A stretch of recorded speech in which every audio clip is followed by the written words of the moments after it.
Nous allons voir l'attaque de minorité dans la variante d'échange du gambit de la dame. Donc nous verrons plus tard si les noirs acceptent le pion du gambit. Pour l'instant, nous allons voir le gambit dame refusé et la variante d'échange, c'est-à-dire que le pion C va s'échanger contre le pion D. Chaque camp fait pression, les blancs font pression sur D5 et les noirs défendent. Toujours fou G5 pour clouer le cavalier.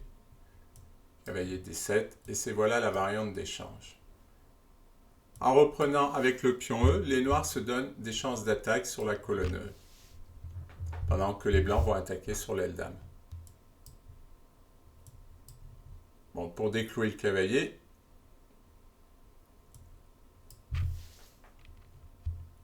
les blancs gardent un œil sur H7 et se développent sur une bonne case.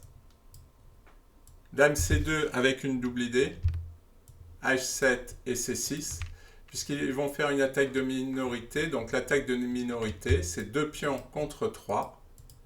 L'idée, c'est d'avancer le pion. On va avancer le pion jusqu'en B5. Si les noirs prennent, les noirs auront un pion faible en D5.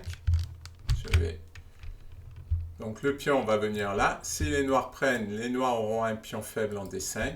Et s'ils ne prennent pas, c'est les blancs qui vont échanger et créer un pion faible en C6. C'est l'idée de l'attaque de minorité. Donc tour 8, là c'est le début d'un plan qui est long, mais il faut dire que l'attaque sur l'aile dame est aussi longue.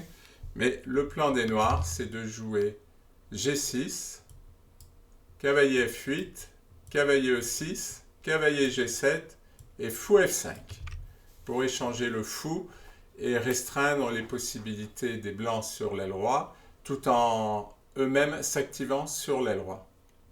On va voir ça. C'est un peu long, mais c'est possible. Puis c'est un plan assez connu.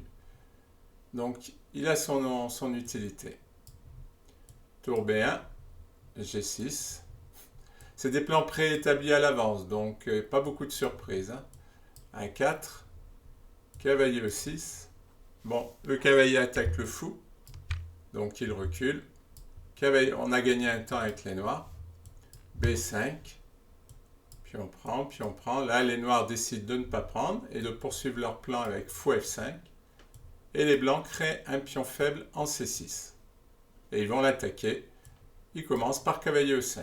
Le cavalier est bien en E5 et menace le pion C6. Tour C8.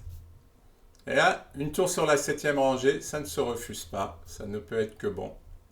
Dame D6 pour protéger le pion. Mais là, j'ai quelques doutes puisque le fou va venir ici et qu'il va y avoir une découverte. On va voir que ça va être tout le centre de la partie.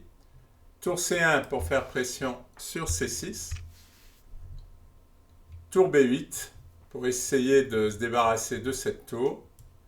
Les blancs ne sont pas mécontents d'échanger puisque leur objectif c'est C6. Maintenant, fou G3 avec la menace de découverte. Et là, un coup un peu surprenant, tour A8, et c'est une erreur d'ailleurs. Mais le plan des noirs, c'est de menacer le mat du couloir. C'est-à-dire, c'est d'empêcher la tour de partir, c'est-à-dire de l'empêcher d'attaquer le pion C6 quelque part en menaçant le mat du couloir, mais on va voir que ça ne marche pas du tout. Les blancs profitent de leur découverte et gagnent un pion. Ça, c'est important de bien regarder le matériel. Les noirs gagnent une pièce. Les blancs gagnent la dame. Bon, les noirs récupèrent la dame. Et les blancs récupèrent leur pièce avec échec. C'est peut-être ça qu'avaient raté les noirs. Donc maintenant, bon, évidemment que le roi ne va pas venir se mettre sur la découverte.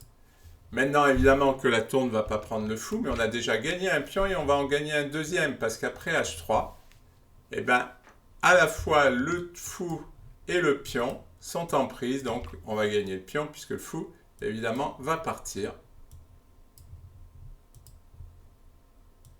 Les noirs veulent déloger le fou, ce n'est pas une grande idée, parce que le fou vient en E5 et cloue le cavalier. C'est problématique. Oui, le cavalier défend le pion. Donc maintenant, les noirs doivent défendre le pion. Fou C4. Cavalier E7 qui attaque de nouveau le pion. Tour D8 pour le défendre. Et là, un très joli coup E4. Le cavalier ne peut pas prendre. Et si le pion prend, on reprend. Et on a une menace double. On menace de gagner le cavalier et on menace de gagner le fou. Donc E4 est vraiment très joli. Il joue roi G7. Et maintenant, les blancs gagnent leur troisième pion et la partie est perdue. Donc très belle attaque de minorité. Comme nous l'avons vu, les blancs ont avancé leur pion, ont réussi à affaiblir C6. Les noirs ne sont pas allés assez vite dans leur attaque sur l'aile roi. Et après, l'attaque blanche a tout emporté sur son passage.